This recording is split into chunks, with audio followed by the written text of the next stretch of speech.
नमस्कार, मी Rajratna Jondhale. Top news मराठीमध्ये आपलं स्वागत. अखेर 18 वर्षानंतर राज ठाकरे आणि उद्धव ठाकरे हे मराठीच्या मुद्द्यावर एकत्र आले.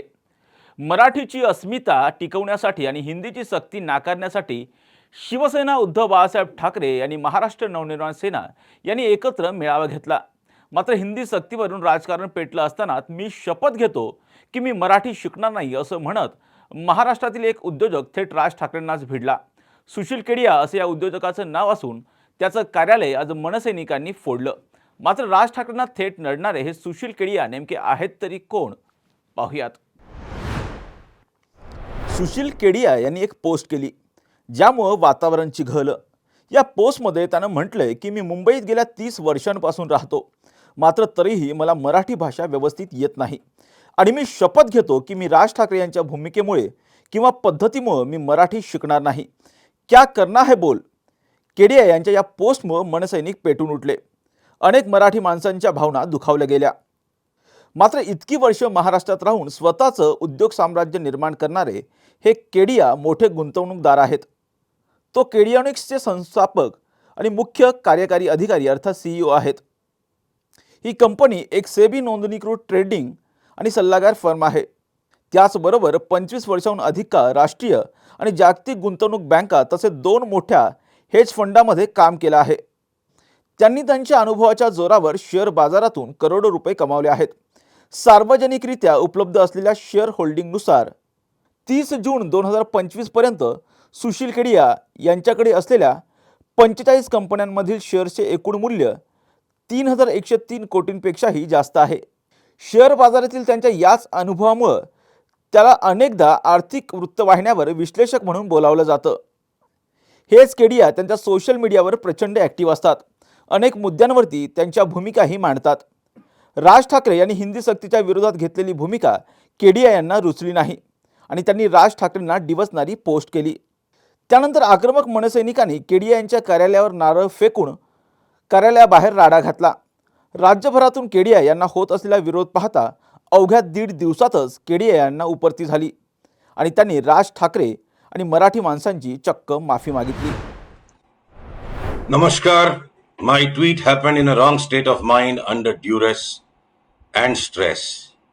And further, now it is getting manipulated and misinterpreted to suit the interests of people who want to gain from any controversy.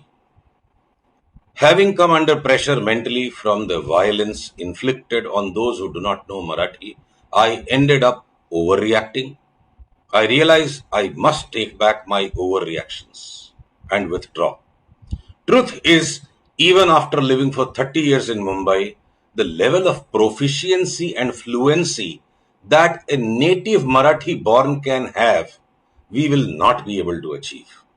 And for avoiding any embarrassments or confusions, one has been using Marathi language only in less than formal situations with a casual atmosphere only before people very closely known to us.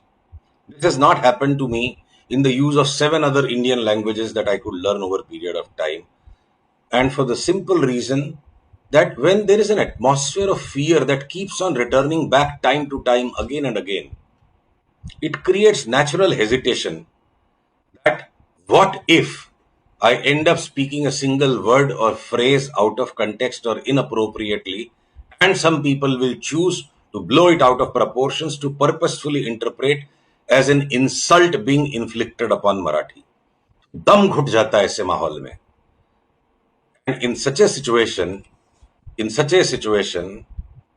I, if overreacted in that tweet, I clearly understand that what a contradiction I've been myself. Always, not once, not twice, but always, one has been having a deep sense of appreciation and gratitude to Mr. Raj Thackeray for the strong issues he raises, with the strength with which he stands up for issues concerning all of us.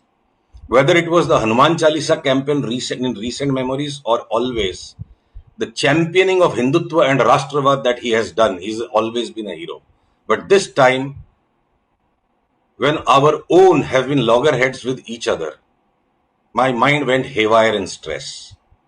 While I've been a fan, an ardent follower who has regularly positively tweeted about him, with this kind of a situation where our own are hurting our own, I erred completely in my emotional overreactions. I therefore urge, the same way that I have realized my mistake and I wish to correct it unequivocally, the concerned people may also hopefully consider someday soon that instead of frightening people, if you provide us encouragement, it will help us overcome our hesitations in achieving fluency in Marathi language more rapidly, as we will be fearlessly using it more and more. Of course, the tweet that I made out of haste, out of the stress, conveyed things in a way that can be interpreted in many ways. But if you look at my past tweeting, the way I have been appreciative of Raj Thakre ji, I am hopeful he will realize that जब अपने ही अपनों का दम घुटा देते हैं तो गलतियां चारों तरफ होने लगती है. मेरी गलती को मैं स्वीकारता हूं, क्षमा की याचना करता हूं और आशा करता हूं जिनके बस में है कि इस वातावरण को अच्छा करें और सभी के हृदय में साहस आए कि हम मराठी को ज्यादा सरलता के साथ अपना सकेंगे, तो मैं आपका आभारी रहूंगा. सुशील केडिया यांच्या विरोधात केवळ शिवसैनिक आणि मनसैनिकच नाही तर मराठी माणूसही एकत्र झालेला पाहायला मिळाला. राज्यातून होत असलेला विरोध आणि राजकीय कार्यकर्त्यांचे आक्रमक पवित्रा पाहता केडिया नरमले आणि त्यांनी माफीही मागितली आणि त्यामुळे शिवसैनिकांचा आणि मनसैनिकांचा रोष कमी झालेला पाहायला मिळतोय. अशाच महत्त्वपूर्ण बातम्यांसाठी पाहत राहा टॉप न्यूज मराठी. आपला महाराष्ट्र, आपली बातमी. घ्या परदेशात भरारी, तेही सर्वसामान्यांना परवडणारी. ₹1 भरा आणि थायलंडमध्ये फिरा. सचिन इंटरनॅशनल घेऊन आले आहेत जगातली सर्वात स्वस्त परदेश टूर. पूर्ण 5 दिवसांचं पॅकेज आता फक्त ₹32,999 पॅकेजमध्ये विमान प्रवास, हॉटेल, ब्रेकफास्ट, ट्रान्सपोर्ट आणि प्रेक्षणीय स्थळे. सचिन इंटरनॅशनल 18 वर्षांपासून पर्यटन क्षेत्रातील एक विश्वसनीय नाव. सचिन इंटरनॅशनल सोबत मनसोक्त फिरा. संपर्क 7767989898.